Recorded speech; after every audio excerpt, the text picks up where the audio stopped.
you had a chance to join the in crowd, and if you didn't join the in crowd and follow them, then you were out and you were underrepresented, which is what's happening now.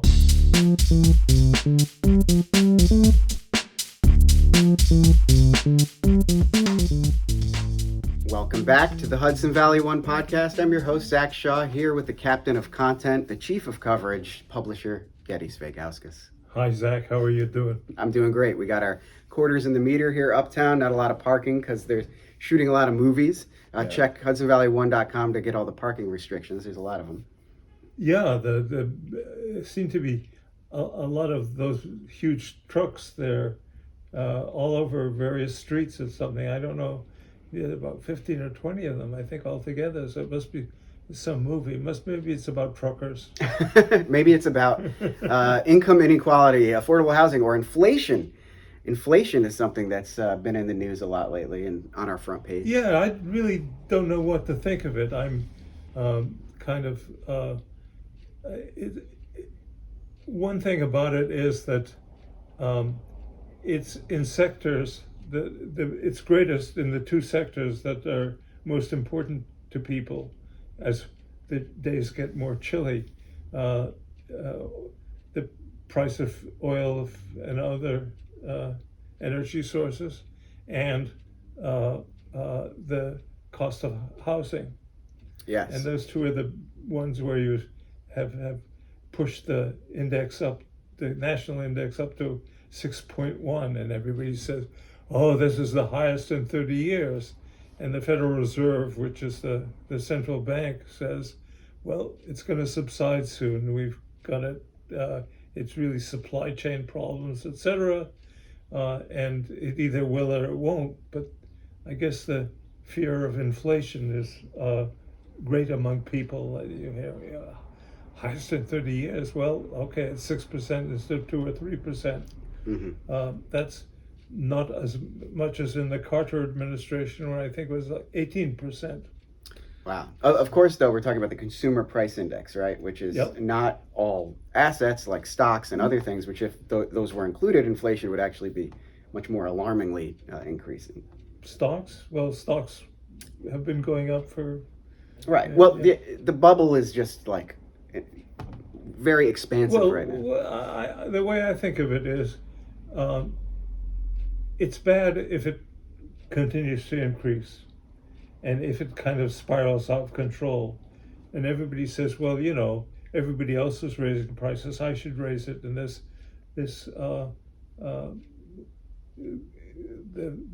spiral goes on, and there's a recession. And that's the only way to control inflation that's gotten out of hand is a recession. And that is something nobody wants, of course. So if you're a Democrat, you say, well, the problem is not enough government spending, not enough, not working on the supply chain enough, etc. If you're a Republican, you say the inflation is the great enemy, it's out of control. That shows what the policies of the present administration are doing. And it seems that no matter who's in control of government, the illusion is that it grows all the time. So under Trump, there was a kind of a feeble attempt at control of the amount of government, but wanting to increase the money supply a lot so that there'd be more prosperity in the short term. What happens is that the central bank in the long term can control the the amount of inflation by adjusting the supply of money. And since the recession started because of the pandemic, there was a spurt of government spending. The Fed was putting into the economy about $20 billion a week, which over time tends to add up. Why were they doing that, and why do they keep doing that? Well, last time, in 1907 and 08, the central bank did a good job stopping the recession, but then it took its foot off the gas too soon, and another recession came. It was longer, so it really prolonged it. So this time, that's not going to happen. We're going to keep pumping in money. But of course, when you keep pumping in money, you increase the amount of problems, really. So I think and the Fed is just that effect is long term. What people are concerned about is the short term, and there are various reasons they give for inflation. Employers sometimes say it's the cost of labor. Most people say the cost that labor has been underpaid for the last 30, 40 years, the proportion that they get. So that's okay. But the fact is that it increases costs for employers. And then there are other reasons for it, of course, the complaints about the money supply. But basically, for instance, the cost of gasoline. The gasoline has gone up and down, heating oil, etc., for forever. So this is we've seen $3.50 a gallon at the pump, and I remember it was more than that. I think during the last time we had a spurt, it was $4 or $5. Well, and inflation is often distilled down into gas prices, right? Like that's how the everyman sees it. And I'm certainly no fan of our senile corporate shill president, but I wouldn't blame him for the gas prices rising. No, but I'd blame money printing, right? The main reason we're in this pickle is because we've printed more money than we ever have in the shortest amount of time. We do have a supply crisis, which a lot of the locals were talking about, especially in the global supply chain. It was heartening to hear that the local supply chain, like if you need meat from the local farm, that's operating well. So props to Novo Foundation for plotting that out. This is the sweet spot for survival in New York. You've got this great local infrastructure so that if we do end up living in a post-capitalist society, props to you, Peter Buffett, for picking the right spot. Well, people say, on the one hand, that they're not doing well, that the economy is not benefiting them enough. But they also go out and spend more than they ever have before. Well, that's what's happening. Although, if you look at the velocity of money chart, it's dropping off of a cliff. And this is, you look at a lot of charts, like home prices are Zillow just basically had a big collapse where they are forced to sell tons of homes in emerging markets at a loss. Right. Their stock price got hit hard, and a lot of people are looking at that as a possible precursor to a new housing crisis. We've got a supply chain crisis. We've got wages that, just as you mentioned, aren't going up. It's great that we have a... Well, they are going up. But along with inflation, if you got a 5% raise last year, now that's completely wiped out by inflation. Right. So that continues. We had a minimum wage of something like $6 or $7, and that's ridiculous when you need 15 at the very least to survive. And then we have the Great Resignation, where we're talking about people we've talked in the past in service jobs, in the jobs where you have to show up and grind it out and maybe not be respected by a large corporation in terms of their respect to you as an employee. You're replaceable. And we hear these stories all day. And when we ask people locally what was going on, they seem to downplay inflation and sort of emphasize the supply chain crisis, which is still sort of an after effect of coronavirus, but also a sign that our economic universe is changing from this sort of globalist to more of a nationalist posture. Yeah. Well, there was a speech given by a guy named John Williams, who's the president of the New York Fed. And the New York Fed is, because it's New York, is essentially the second in command at the Federal Reserve. The chairman is Jerome Powell, who is a Trump appointee and displeased Trump by not spending enough at one time. And John Williams gave a speech and said, when you have something that's really huge, that's unexpected and changes the world, like the pandemic, you don't really know what the right thing to do is. Right. Unexpected to an extent. I mean, the people who funded gain of function research, Fauci et al., who then moved that program to China, very well could have predicted. Right. I don't mean scientifically. That is, right. But I mean economically, that we haven't had something in America. We haven't had that problem of the pandemic, the problems pandemic causes, and the changes it makes. Right. But as you know, when the changes are, some of the changes are going to be irreversible. The people who say we're waiting for everything to get back to normal, meaning what we're used to, it'll never do that, obviously. Right. There's so many fundamental changes from Airbnb, knowledge workers, different kinds of enterprises that depend on that technological change, etc. So it's not ever going to be there. So we are in a new area. What the hell do you do if you were Mr. Moneybags and you were in Washington and or in Kingston. This was happening? Yes. What would you do? Well, the first thing that I see as the big problem is that people aren't participating in their civic duty, in their community. They're kind of in bubbles of entertainment. Why wouldn't they be? There's algorithms that predict everything that they want to see from here on out. So what reason is there to go outside and talk to your neighbor about issues that are affecting you? And I think that's a problem that you have to solve on the local government level.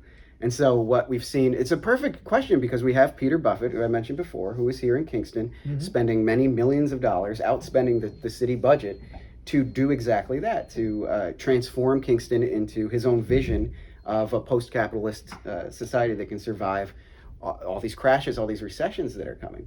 So you call him a little bank? That is, he's doing that kind of injecting money to cause a certain kind of certain fundamental changes, not only in the structure of the economy, but the way people treat each other. Right. I mean, to his credit, I think he does see a lot of these changes that are underway and coming, and is trying to build resiliency towards that. And the main question, the main criticism is that it's not a democratic process. It's sort of been alleged to be a very cliquish kind of organization. And what you see just in any situation where there's lots of power and lots of money is that it gets concentrated at the top. There's a lot of nepotism and inefficiency involved. And it just would be better managed if there was more public input. Now, that's a catch-22 because the public does not, generally speaking, want to give input. They don't even want to watch a common council meeting, which generally speaking gets like a few dozen views, and I don't blame them because it's a tough watch. Someone should edit those down in half an hour. Yeah. But for someone like Mr. Buffett, who clearly knows how to operate, he's the son of one of the richest people in the world, and he's got all the resources. I think we need to look around and say, is this area that much more resilient because of these investments? And you're right. There's no easy, clear-cut answer. I think his heart is in the right place. But in order to really represent, unrepresented populations, something needs to happen with empowering those unrepresented populations to make ends meet and to be able to, pay them to participate, pay them to show up to a common council meeting. That would be what I would do. I would pay citizens to participate in government. Okay, you're saying that there isn't the sense of community, that the sense of community needs to be strengthened, right? Certainly there's a sense of community within the Novo clique, and it's a pretty tight clique, and I think that the community outside of that clique doesn't feel connected to that which is the font of all the power and money that's pouring into Kingston right Okay, now. So when I came to Ulster County, I moved to the border of Woodstock 50 years ago.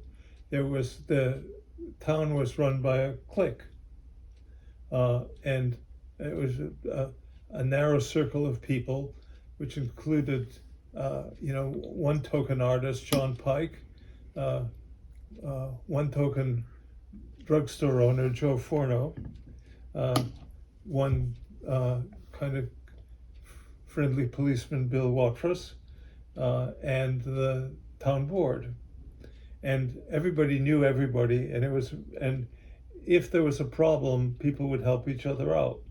So there was the sense of friendliness, and there was the sense of community, and people knowing each other and having feuds with each other and loving each other, etc. and yet, but it wasn't.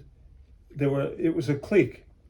It was basically you had a chance to join the in crowd, and if you didn't join the in crowd and follow them, then you were out and you were underrepresented, which is what's happening now. Right. Only, so you're saying not that there should be more of a sense of community, but that the sense of community needs to be a lot more inclusive as well as maybe stronger.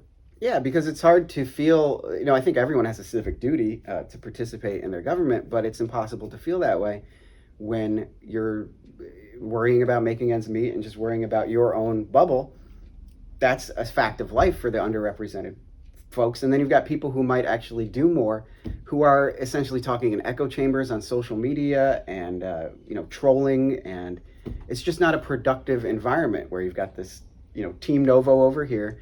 You've got a fringe group of, Kingston activists who have really made, great progress. I mean, there's the Kingston Tenants Union, I believe, almost got an incredible, or they did get landmark tenant protection passed at the state level. And at that point, when they got that passed, their nonprofit, which wasn't Novo, pulled their funding out. They said, this was too successful. So the activists are constantly, the people who can bring about radical change are constantly sidelined, but the people who want the incremental change is fine as long as it's completely within their clique and under their control.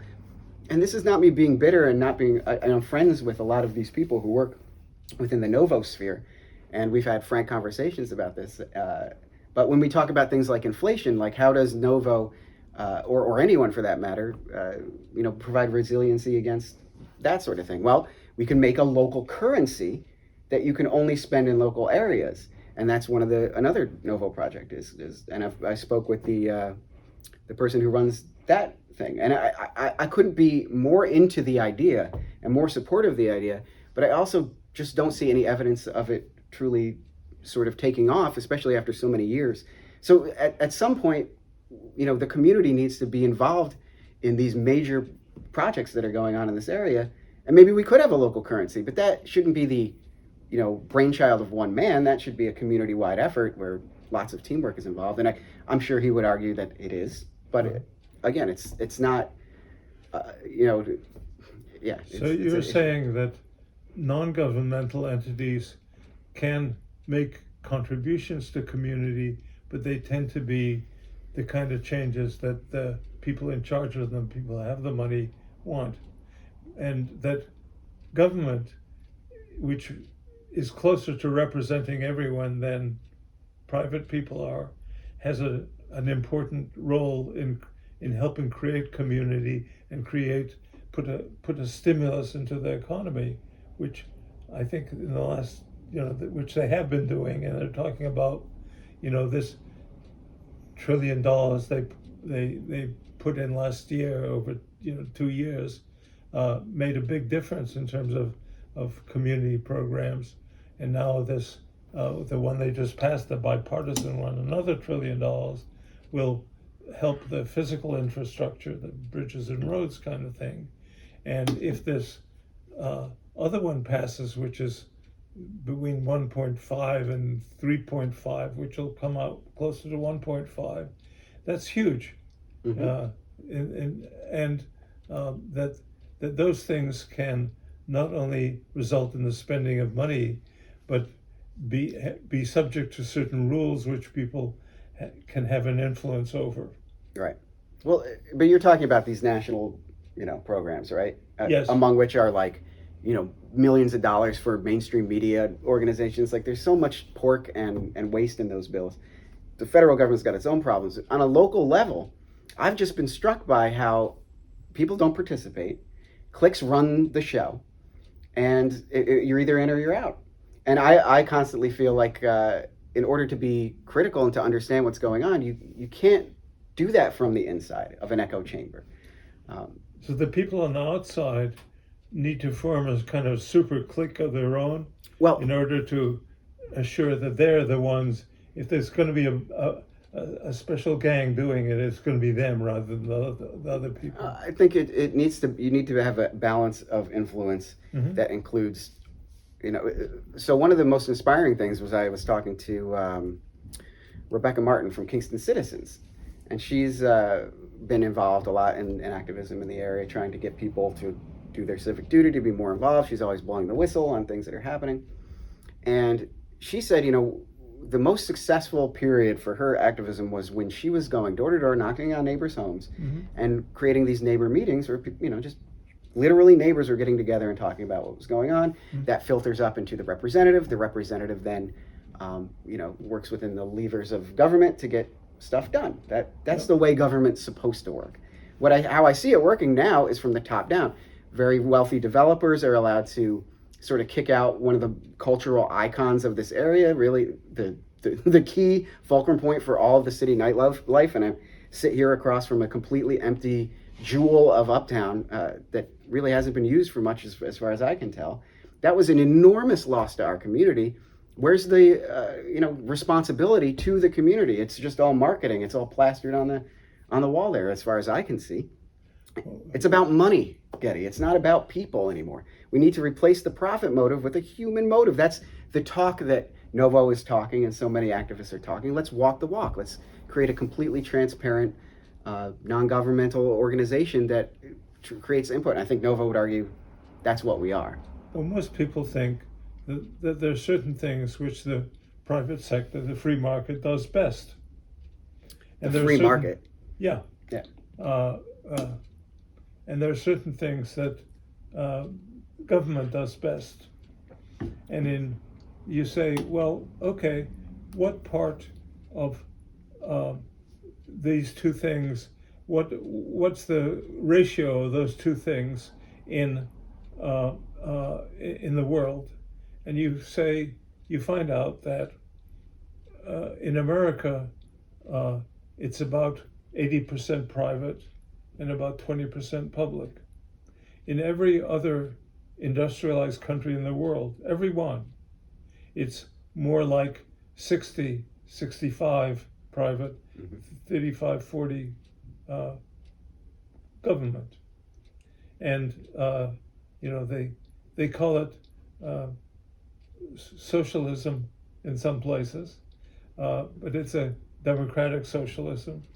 And it seems that the argument can and should be made that this model would be better for this country, and the sooner we get there, the better. Right. Well, I mean, what scares people about that is this broad application of socialism to everything. I don't think that needs to be the case. You can apply it. Certainly, we have socialized medicine to some degree. No, when you say democratic socialism, you mean socialism where the people decide through their votes. Right. Basically free elections and freedom of as press, it should be. etc. Yeah, as it should be. But certain areas could truly benefit from being socialized, and I love the feeling of like we're all comrades in arms, fighting shoulder to shoulder. I just get back to this issue where the majority of our citizens and our people, they aren't voting, they aren't participating, they aren't paying attention, and opportunities for them to make an impact in the democratic process are slipping by, and opportunities for them to allocate the large amount of resources being put in here by a Novo or a large developer are just inaccessible to them. And so how do we empower them? And that's why I'm working with you on the newspaper, because my hope is that if we create really amazing stories that draw people in and explain these issues, like the inflation thing was great, because I know a lot of people are learning about inflation on media and it's sensationalized, but when you read business owners in the area talking about it, you get a much clearer picture of how it's actually affecting people, and then maybe you can see yourself in that person or understand it more so you can get involved. I don't know, am I just being a wacky idealist and running in circles here? Well, I don't know about that. We'll let the watchers decide that. Leave something in the comments if I'm completely annoying you this episode or not. Well, just also as a quick matter of housekeeping, you want to have guests on the podcast going forward? Yeah, let's do guests by all means. Okay. Yeah. Because sometimes you help find the guests. Yeah. And you seem to have a pretty good idea what people should be thinking about before you'll get guests. I'm just using this opportunity to fly off the handle a little bit because I might not be in front of your screens for a little while. But I think you've been doing this for so long, and I respect your your knowledge and wisdom in this. And I even more than that, I respect that you allow people, not just me, but everyone in your organization, everyone you interview, to play in a space and not be nailed down and defined. You're not gotcha journalism. You're not out to get people. You are trying to inform people. Isn't that what you're doing too? I'm trying. Yeah. I mean, you just that you give everybody their best shot. Yeah, exactly. Yeah. Well, but also you need to context. Like we had a lot of marijuana stories this week. We're turning into like the high times of the Hudson Valley, Right. but a lot's going on with towns deciding whether they're going to allow, permits for retail or permits for lounges. Right. What's the tally right now? We got Rhinebeck saying no to both. We got Saugerties surprised me because their town supervisor said he'd allow up to 4 dispensaries in Saugerties.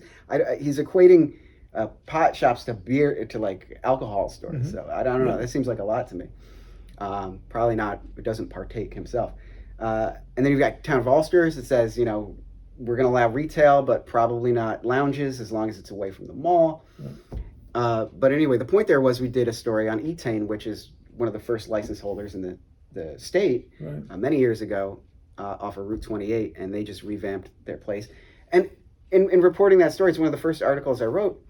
I had to add in, for example, like medical marijuana costs an insane amount of money here in New York because of the low amount of competition. You go to California, it's far cheaper. Any of my friends who have their cards say, why am I even going to this medical marijuana establishment? It's because you can trust you're paying a premium for the quality, because God knows what is being sprayed on things you can't buy in a store.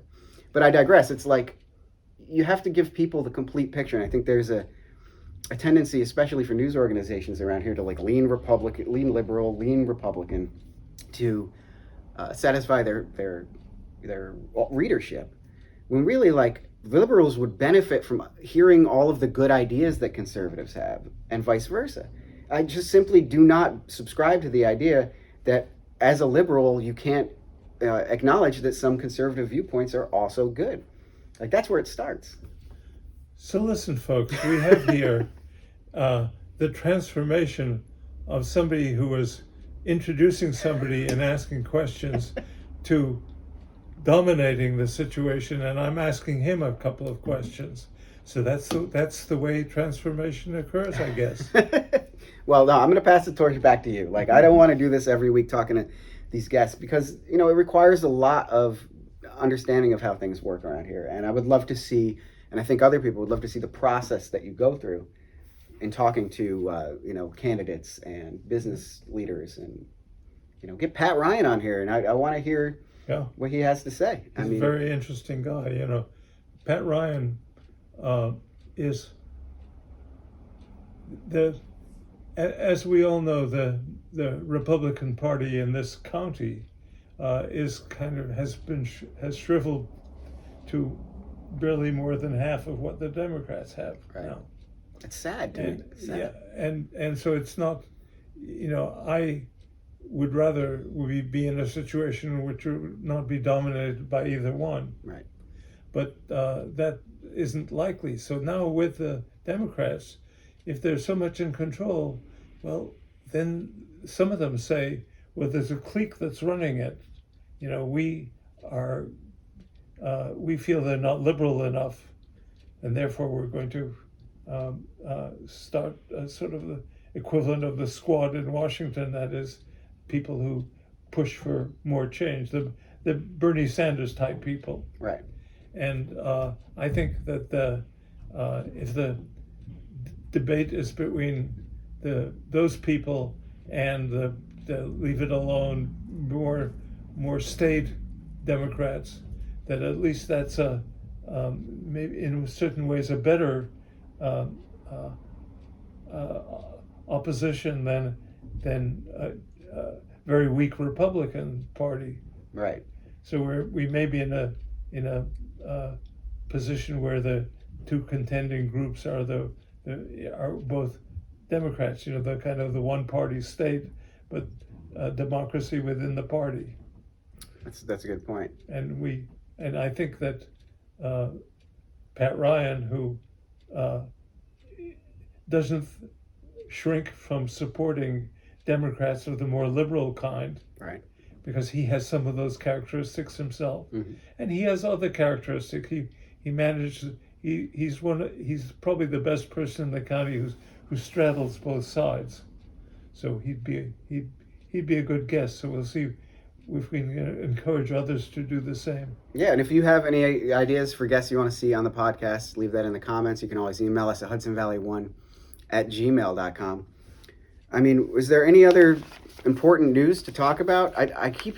How do people access the podcast? How do people access the podcast? That's a great question. You can go to our website. There's a link, news podcast. It's there. It's often on the front page when it comes out. You can get it on iTunes, on Spotify, and anywhere where you subscribe to podcasts. That's the audio version. But the best way is probably to visit YouTube, youtube.com/HudsonValley1, and you can subscribe right there on YouTube and get the video podcast. All right. So if you wonder what people are talking about and you want to be part of the conversation, do what Zach says. Don't do what I say. I don't know what I'm talking about. He uses the same instructions in other fields too. Okay, thank you. Thank you. We'll take a break for Thanksgiving. We'll be back on the other side, hopefully with some new guests, new format. I don't know. It's always new and always changing here at Ulster Publishing. So happy Yanks Killing Day. We'll see you next time on the Hudson Valley One podcast.